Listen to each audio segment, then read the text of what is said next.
नमस्कार मित्रांनो, मी प्रफुल्ल. मित्रांनो, आज आपण UDAS प्लस मधील रिक्वेस्ट मॅनेजमेंट आणि इम्पोर्ट युटिलिटी याबाबत चर्चा करणार आहोत. रिक्वेस्ट मॅनेजमेंट आणि इम्पोर्ट युटिलिटी या दोनही दिसायला सारख्या असल्या तरी त्यामध्ये फार मोठा फरक आहे. रिक्वेस्ट मॅनेजमेंट केव्हा वापरायचं आणि इम्पोर्ट युटिलिटीचा उपयोग केव्हा करायचा हे सर्व मी आपणास या व्हिडिओच्या माध्यमातून सांगणार आहे. मित्रांनो, व्हिडिओ महत्त्वाचा होणार आहे आणि त्याचबरोबर मी एज्युकेट भारतच्या माध्यमातून सातत्याने या संकल्पना क्लिअर करण्यासाठी प्रयत्न करतो आहे. मी प्रफुल्ल मागील 25 वर्षापासून डायस, UDAS आणि UDAS प्लस मध्ये काम करतो आहे आणि त्यामुळे UDAS प्लसच्या संकल्पना स्पष्ट करण्यासाठी मी सातत्याने प्रयत्न करतो आहे. 10 वेगवेगळे व्हिडिओ बघण्यापेक्षा जर आपण एज्युकेट भारतचा एकच व्हिडिओ बघितलात तर आपल्या सर्व संकल्पना स्पष्ट होतील आणि आपल्याला अत्यंत सहज आणि सोप्या पद्धतीने काम करण्याची प्रेरणा मिळू शकते. मित्रांनो, परत एकदा काही महत्त्वाचे विषय आहेत जे UDAS प्लसच्या स्टुडंट पोर्टलला आहेत आणि ते सर्व महत्त्वाचे आहेत आणि एक मोठा प्रशासकीय बदल या सत्रामध्ये आपल्याला पाहायला मिळणार आहे. आणि काय असेल तो बदल मी सांगणार नाही, परंतु तो येत्या काळामध्ये आपल्याला दिसणार आहे आणि त्यामुळे आपणास माझी विनंती आहे की आपण हा व्हिडिओ पूर्ण पाहावा.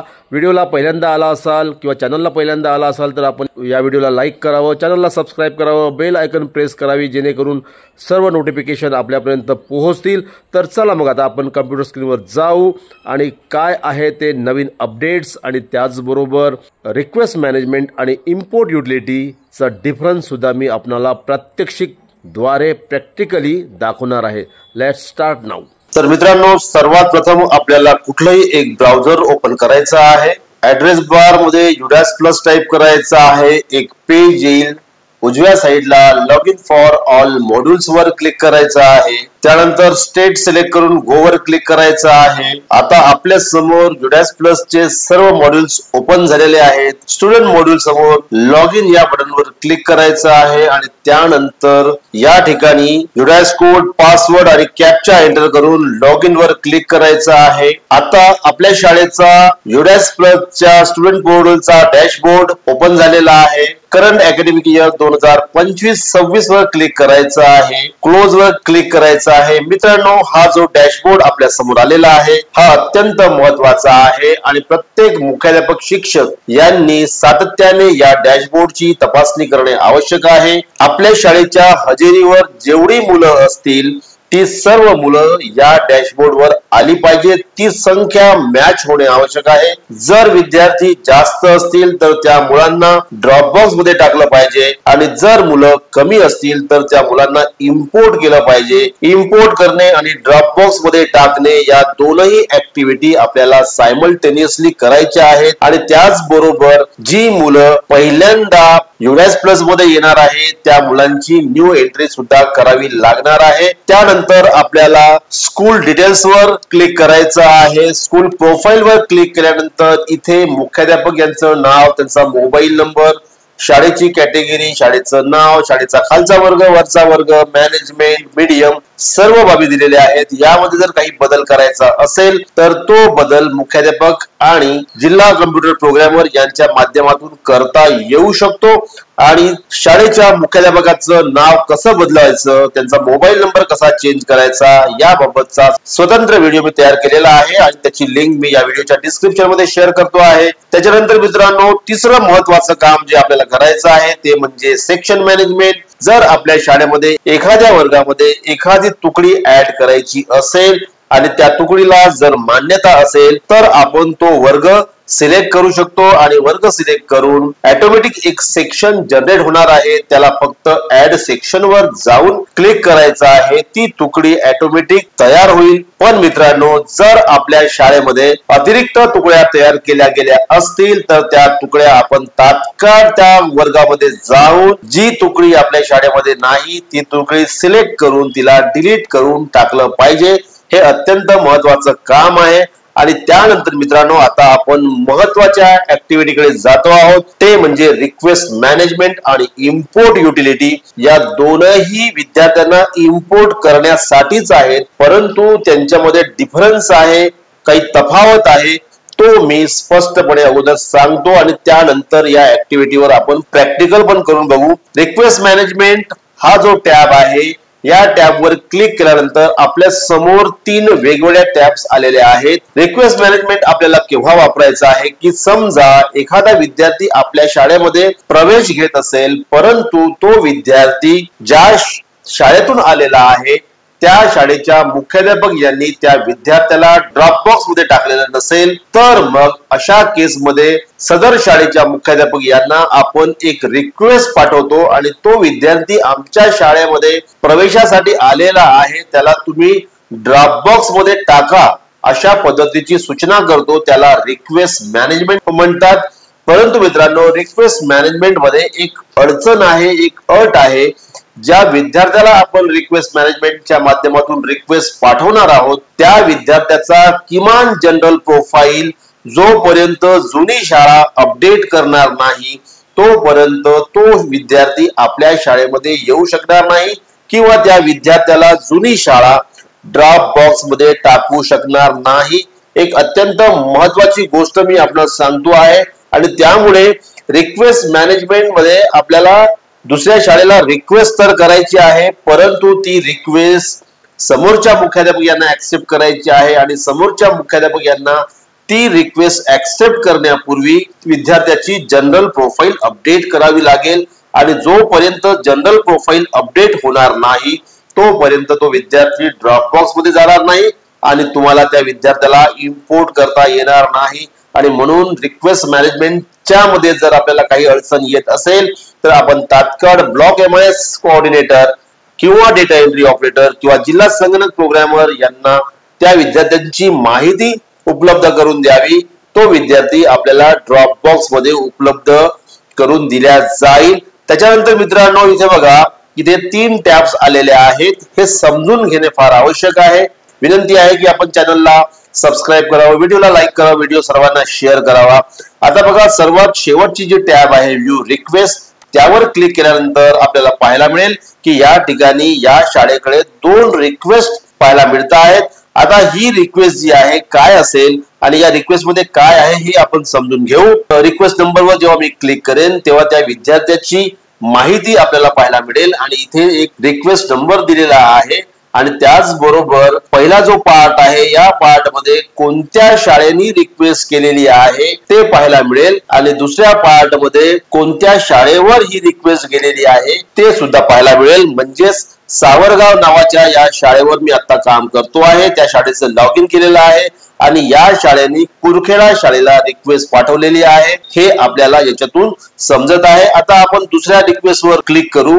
या ठिकाणी आता आपल्याला बघा रिक्वेस्ट नंबर दिसतो आहे आणि त्यानंतर एकलव्य गडचिरोली या शाळेने सावरगाव या शाळेला रिक्वेस्ट केलेली आहे की सदर विद्यार्थी हा आमच्या शाळेमध्ये आलेला आहे, त्या विद्यार्थ्याला मूव टू ड्रॉप बॉक्स म्हणजे त्याला ड्रॉप बॉक्स मध्ये टाकावं अशा पद्धतीची ही रिक्वेस्ट आहे। ही बाब प्रत्येक शिक्षक मुख्याध्यापक यांना कळली पाहिजे। मी बॅक वर क्लिक करतो आहे। आता दुसरी जी टॅब आहे ती म्हणजे अप्रूव्ह रिक्वेस्ट। या रिक्वेस्ट वर आपल्याला क्लिक केल्यानंतर आता इथे बघा इथे एकच रिक्वेस्ट दिसत आहे आणि व्ह्यू रिक्वेस्ट वर आपल्याला 2 रिक्वेस्ट पाहायला मिळत होत्या। 2 यासाठी पाहायला मिळत होत्या कारण एक रिक्वेस्ट आपल्याला आलेली आहे आणि एक रिक्वेस्ट आपण पाठवलेली आहे। आता अप्रूव्ह रिक्वेस्ट जी आहे यामध्ये आपण पाठवलेली रिक्वेस्ट दिसणार नाही, आपल्या शाळेला जी रिक्वेस्ट आलेली आहे ती पाहायला मिळेल। आता या ठिकाणी जेव्हा आपण क्लिक करू तेव्हा त्या विद्यार्थ्याला बघा एकलव्य गडचिरोली शाळेने सावरगाव शाळेच्या एका विद्यार्थ्यासाठी रिक्वेस्ट पाठवलेली आहे।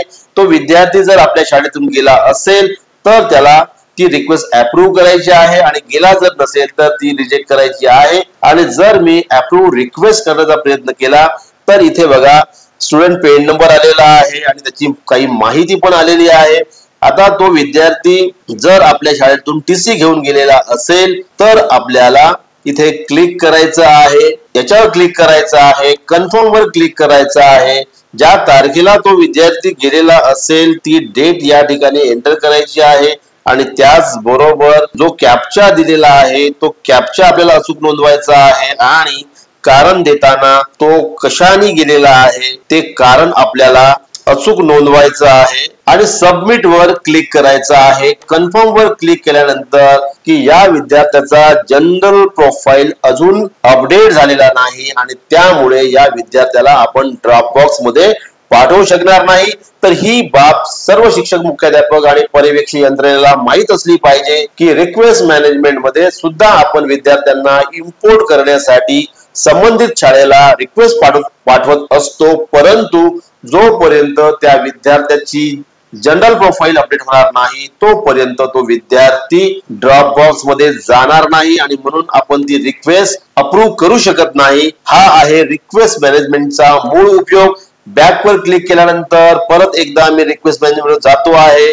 जनरेट रिक्वेस्ट वर जर आपण क्लिक केलं आणि समजा एखादा विद्यार्थी आपल्या शाळेमध्ये आलेला असेल आणि तो दुसऱ्या शाळेमध्ये कुठेतरी शिकत आहे, तो अजूनही ड्रॉपबॉक्स मध्ये नाही, त्या विद्यार्थ्याला आपण रिक्वेस्ट मॅनेजमेंटच्या माध्यमातून रिक्वेस्ट पाठवत आहोत। पेन नंबर आणि डेट ऑफ बर्थ एंटर केल्यानंतर गेट डिटेल्स वर क्लिक केल्यानंतर त्या विद्यार्थ्याची संपूर्ण माहिती आपल्याला पाहायला मिळेल आणि त्यानंतर इथे एक रिमार्क ऑटोमॅटिक आलेला आहे। जनरेट रिक्वेस्ट वर क्लिक केल्यानंतर ओके वर क्लिक केल्यानंतर ती जी रिक्वेस्ट आहे ती रिक्वेस्ट संबंधित शाळेला जाणार आहे आणि ती रिक्वेस्ट गेलेली आहे आणि ती रिक्वेस्ट गेली की नाही हे तपासण्यासाठी आपण रिक्वेस्ट मॅनेजमेंट वर एकदा क्लिक करा, व्ह्यू रिक्वेस्ट वर क्लिक करा। आता बघा इथे तिसरी एक रिक्वेस्ट आलेली आहे आणि यावर क्लिक केल्यानंतर आपण ज्या विद्यार्थ्यासाठी ती रिक्वेस्ट पाठवलेली होती ती रिक्वेस्ट आपल्याला या ठिकाणी पाहायला मिळेल। जे जे विद्यार्थी आपल्या शाळेमधून आता गेलेले असतील, प्रमोशन पूर्ण झाल्यानंतर गेलेले असतील,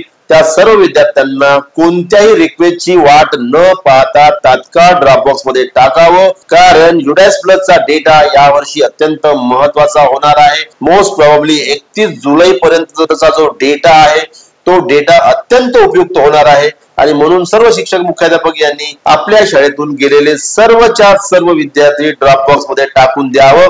त्याच्यानंतर मित्रांनो आपण जाऊया इम्पोर्ट युटिलिटी कडे आणि त्यासाठी आपल्याला स्टुडंट मूवमेंट अँड प्रोग्रेशन वर क्लिक करावं लागेल। इथे बघा एक इम्पोर्ट मॉड्यूल आहे आणि या इम्पोर्ट मॉड्यूलच्या माध्यमातून आपण राज्यातील, राज्याबाहेरील आणि त्याचबरोबर जे विद्यार्थी ड्रॉपबॉक्स मध्ये आहेत किंवा इनॅक्टिव्ह आहेत अशा विद्यार्थ्यांना आपण इम्पोर्ट करू शकतो।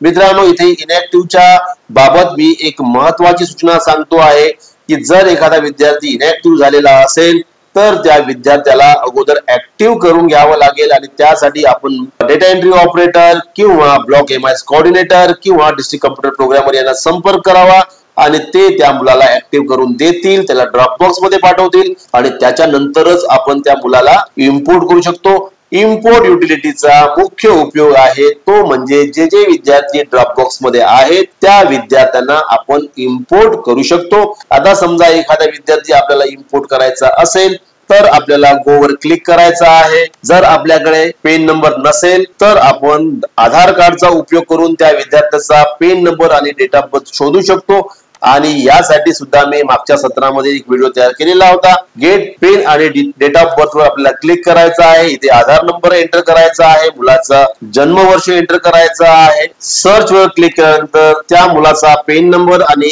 ॲक्युरेट डेट ऑफ बर्थ पाहायला मिळेल आणि हाच पेन नंबर आपण कॉपी करू शकता आणि इथे आपल्याला पेस्ट करायचा आहे। डेट ऑफ बर्थ आपल्याला या ठिकाणी एंटर करायची आहे, गो वर क्लिक करायचं आहे आणि त्यानंतर त्या विद्यार्थ्याची संपूर्ण माहिती आपल्याला या ठिकाणी पाहायला मिळेल। इथे बघा तो विद्यार्थी करंटली ऍक्टिव्ह आहे आणि करंटली ऍक्टिव्ह असल्यामुळे या विद्यार्थ्याला आपण इम्पोर्ट करू शकणार नाही। एखाद्या कुठल्या तरी शाळेमध्ये शिकत आहे आणि त्यामुळे त्याला आपण इम्पोर्ट करू शकणार नाही। परत एकदा मी बॅक वर क्लिक करतो आहे, गो वर क्लिक करतो आहे। आता आपल्याकडे जर पेन नंबर असेल, त्याचा डेट ऑफ बर्थ असेल तर आपण डायरेक्ट इम्पोर्ट करू शकतो। मित्रांनो इथे परत एक माझी आपणास सूचना आहे आणि जर आपल्या शाळेतून एखादा मुलगा टीसी घेऊन जात असेल तर त्या टीसी वर आपण त्या विद्यार्थ्याचा पेन नंबर आणि त्याचबरोबर युडाइस पोर्टल वर त्याची जी डेट ऑफ बर्थ एंटर केलेली आहे ती अवश्य लिहून द्यावी, जेणेकरून त्या विद्यार्थ्याला इम्पोर्ट करताना अडचण येणार नाही आणि ड्रॉपबॉक्स मध्ये जे विद्यार्थी जमा झालेले आहेत, साठलेले आहेत ते विद्यार्थी कमी होतील। इथे बघा मी गो वर क्लिक करतो आहे। आता त्या विद्यार्थ्याची संपूर्ण माहिती आपल्याला पाहायला मिळेल। इथे बघा हा विद्यार्थी ड्रॉपबॉक्स मध्ये आहे, म्हणजेच त्या विद्यार्थ्याला आपण इम्पोर्ट करू शकतो।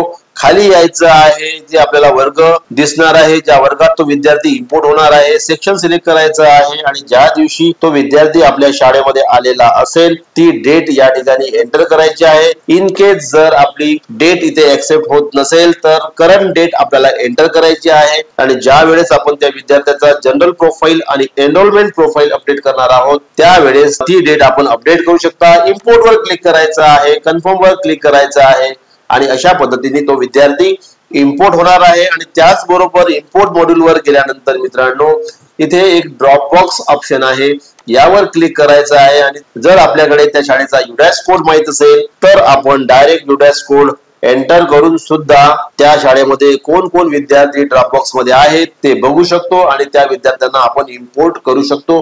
त्याचबरोबर मित्रांनो इथे आणखीन एक ऑप्शन मी आपल्याला सांगतो आहे आणि तो म्हणजे ट्रान्सफर सर्टिफिकेट मॉड्यूल. यावर आपल्याला क्लिक करायचं आहे, गो वर क्लिक करायचं आहे आणि या पद्धतीने सुद्धा आपण एखाद्या विद्यार्थ्याला ड्रॉप बॉक्स मध्ये टाकू शकतो. म्हणजेच एखाद्या शाळेची रिक्वेस्ट जरी आली नाही पण जर एखादा विद्यार्थी आपल्या शाळेतून शाळा सोडून गेलेला असेल, एखादा विद्यार्थी इरेग्युलर असेल, तो एखादा विद्यार्थी एक्सपायर झालेला असेल किंवा काहीही कारणाने तो सतत गैरहजर असेल आणि त्या विद्यार्थ्याला जर आपल्याला शाळेच्या यादीतून काढायचं असेल, त्याला ड्रॉप बॉक्स मध्ये टाकायचं असेल तर आपण ट्रान्सफर सर्टिफिकेट मॉड्यूलचा उपयोग करू शकतो. आणि या मॉड्यूलवर क्लिक केल्यानंतर फक्त आपल्याला स्टुडंट पेन नंबर टाकावा लागतो, पेन नंबर टाकून गो वर क्लिक करावा लागतो आणि मग आपल्या समोर हे वेगवेगळे ऑप्शन ओपन होतात. आणि समजा जर हा विद्यार्थी अपडेट झालेला असता तर आपल्याला नवीन टीसी सुद्धा इश्यू करता आलेली असती, परंतु हा विद्यार्थी अजून अपडेट झालेला नाही. आता बघा, जर या विद्यार्थ्याला आपल्याला ड्रॉप बॉक्स मध्ये टाकायचं असेल तर left scroll already with TC वर मी क्लिक करतो आहे, कन्फर्म वर क्लिक करतो आहे आणि इथे ती डेट आपल्याला एंटर करायची आहे ज्या दिवशी तो विद्यार्थी आपल्या शाळेतून गेलेला असेल. आणि सबमिट वर जेव्हा आपण क्लिक कराल, कन्फर्म वर क्लिक कराल तेव्हा सुद्धा तो विद्यार्थी ड्रॉप बॉक्स मध्ये जाणार नाही, कारण जोपर्यंत एखाद्या विद्यार्थ्याचा जनरल प्रोफाईल अपडेट होणार नाही तोपर्यंत आपण कोणत्याही विद्यार्थ्याला ड्रॉप बॉक्स मध्ये पाठवू शकत नाही. जे विद्यार्थी ड्रॉप बॉक्स मध्ये ऑलरेडी आहेत अशा विद्यार्थ्यांना आपण तात्काळ सहज इम्पोर्ट करू शकतो. मित्रांनो, हा व्हिडिओ आपणास निश्चितच आवडलेला असेल. पुन्हा भेटू नवीन व्हिडिओ सह. तोपर्यंत रिक्वेस्ट आहे की आपण चॅनलला सबस्क्राईब करावं, व्हिडिओला लाईक करावं, व्हिडिओ सर्वांना शेअर करावा. नमस्कार.